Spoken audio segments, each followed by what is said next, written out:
Me tromper et ensuite m'accuser faussement d'agression. Je vais détruire ta vie petit à petit jusqu'à ce qu'il ne te reste plus rien. Fin mai 2016, j'ai invité mon béguin de 3 ans à prendre un café. Après 3 rendez-vous, nous avons officialisé notre relation. Pendant les 7 mois suivants, notre histoire était parfaite. Nous partagions tant d'intérêts que nous avions rarement des désaccords. Notre communication ouverte a conduit à une vie sexuelle incroyable. Avec nos emplois stables, l'argent ne manquait pas, et nos familles étaient enthousiastes à propos de notre relation. En janvier 2017, j'ai été accepté dans le programme de réserve des forces armées de mon pays en tant qu'ingénieur de combat. Ma formation de base, de février à fin avril, a été l'épreuve la plus difficile de ma vie. À plusieurs reprises, j'ai douté de pouvoir terminer, mais les encouragements constants de Kate par SMS et appels m'ont maintenu. Elle était présente lorsque j'ai obtenu mon certificat BTC, me rappelant à quel point elle était fière de moi. En tant que réserviste, je devais partir en été pour une formation avancée, entre début juin et fin août. Kate m'a soutenu en m'accompagnant sur les 400 km jusqu'au centre d'entraînement. Elle a sacrifié presque toute notre pause estivale pour soutenir ma carrière militaire. L'été a été difficile pour moi, devenant le paria des groupes sociaux et étant la cible de nombreuses blagues. Ma confiance en moi a chuté,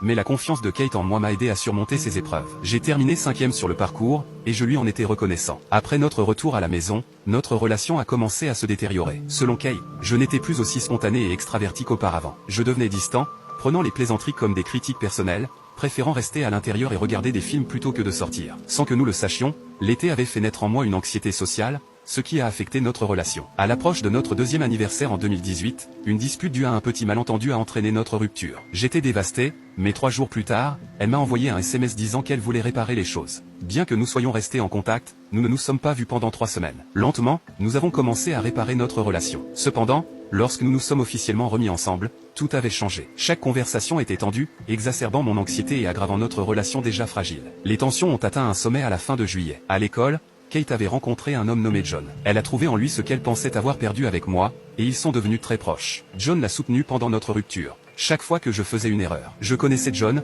mais jamais je n'aurais pensé que Kate serait attirée par lui. Une nuit après le travail, nous avions prévu que je passerais la nuit chez Kate. En arrivant, je les ai trouvés tous les deux assis détendus sur le canapé du salon. Kate m'a informé que John était passé en visite spontanée et venait de partir. Après son départ, elle est devenue froide et distante. Peu à peu, j'ai accepté que notre relation était terminée et je lui ai demandé comment les choses se passaient entre nous. Elle a exprimé les mêmes pensées et nous avons convenu de rompre le lendemain. Étant donné l'heure tardive et ses inquiétudes pour moi, elle a accepté que je passe la nuit une dernière fois. Depuis lors, jusqu'à ce qu'elle s'endorme, Kate est devenue étrangement attachée à son téléphone, protectrice de son écran. Auparavant, elle se fichait que je jette un œil, surprenant des SMS entre elle et ses amis sur divers sujets. Cependant, maintenant, elle faisait tout son possible pour me cacher son écran. Je lui ai posé des questions à ce sujet, mais elle a répondu que c'était des affaires privées, ce qui a suscité encore plus d'interrogations. Une fois qu'elle s'est endormie, la curiosité m'a poussé à déverrouiller son téléphone, je connaissais son mot de passe, et j'ai découvert des centaines de messages entre elle et John. Ces messages parlaient de son statut de célibataire, de l'excitation d'afficher publiquement leur relation désormais, et se moquaient de moi pour chaque petite chose que je faisais. En lisant chaque texte blessant,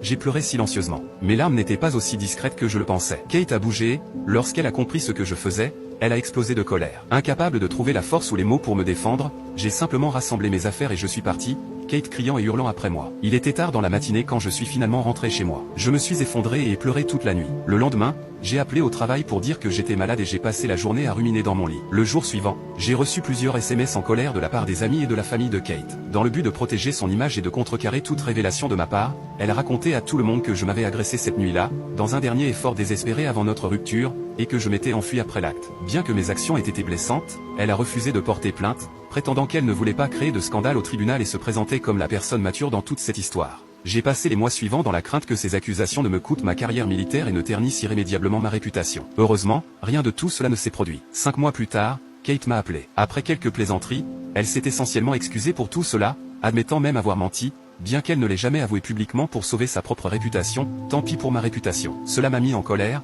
mais j'ai gardé mon calme. J'ai conservé les messages et j'ai continué à lui parler. Au cours des 3 mois suivants, elle est entrée dans un cycle d'événements comme suit. Elle se plaignait de sa situation actuelle, généralement à cause des problèmes que John causait dans leur relation, et me demandait conseil. Elle se lamentait sur notre ancienne relation, exprimant le regret que je n'ai pas fait d'erreur comme John, souhaitant revenir à notre passé, etc. Elle m'ignorait car John avait finalement fait un geste romantique spectaculaire et avait sauvé leur relation. Elle lançait une campagne de diffamation sur les réseaux sociaux à propos de notre relation, recrutant ses amis pour obtenir de l'aide, sachant très bien que je verrais tout cela et essaierais de me provoquer pour déclencher une dispute. Cela fonctionnait, elle tentait de retourner la situation, me dépeignant comme le méchant, puis me bloquer pendant environ un mois avant de répéter le cycle. Cela s'est produit 3 fois comme une horloge, et cela m'a toujours laissé épuisé et brisé, mais une partie de moi voulait que cela se produise. À chaque fois, je prenais des captures d'écran de chaque chose qu'elle disait. J'avais une carte SD pleine de tout ce que j'avais rassemblé avant de finalement décider qu'il était temps. En faisant plusieurs copies photographiques des pires SMS que j'avais attrapés, j'ai acheté plusieurs enveloppes Mani et les ai envoyées par la poste à toutes les personnes qui, selon moi, importaient pour Kate, ses parents,